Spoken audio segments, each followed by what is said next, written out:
I'm going to be talking about the Black Lives Matter movement. So by now, everyone should have heard the story of George Floyd, Ahmaud Arbery, and Breonna Taylor.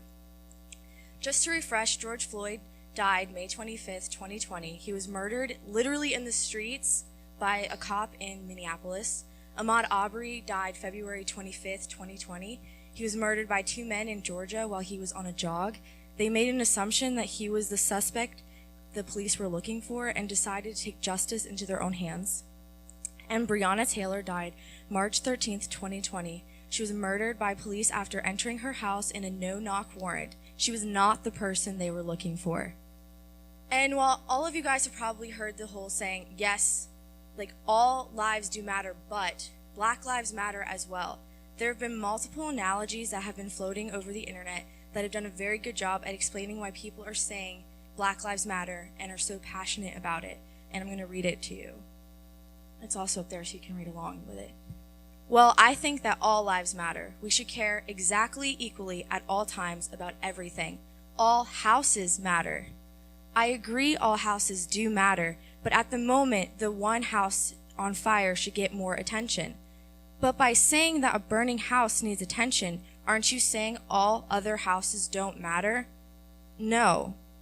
My house isn't on fire, but I have dry rot. Are you saying it shouldn't be fixed? It should, but that fire is very pressing. Let's say I put that house fire out, but my house catches on fire. Aren't I entitled to water then? Of course, but it's not the one on fire right now. My house is near the one on fire. If I wet it down, embers won't catch. Sensible. That is completely outside the analogy. Where's that house's owner anyway? Why do I gotta water down his house for him? He died in the fire. Next, I'm going to share to you the definition of white privilege. I found this definition in a very impactful quote. White privilege doesn't mean your life hasn't been hard. It means your skin tone isn't one of the things that has made it harder. It exists as a direct result of both historic and enduring racism, biases, and practices designed to oppress people of color. White privilege is also being able to turn off your phone, TV, and not look at your social media in order to take a break from all that has been happening. People of color do not have that privilege because they are living the stories you are hearing about. What should you do with your white privilege? Use it to teach other white people the barriers that have been unfortunately put into place in order for people of color to succeed. Listen and amplify the voices for the people of color. Be more than just not racist, but be actively anti-racist. Confront racial injustices even when it's uncomfortable. Another thing that you need to do is be an ally.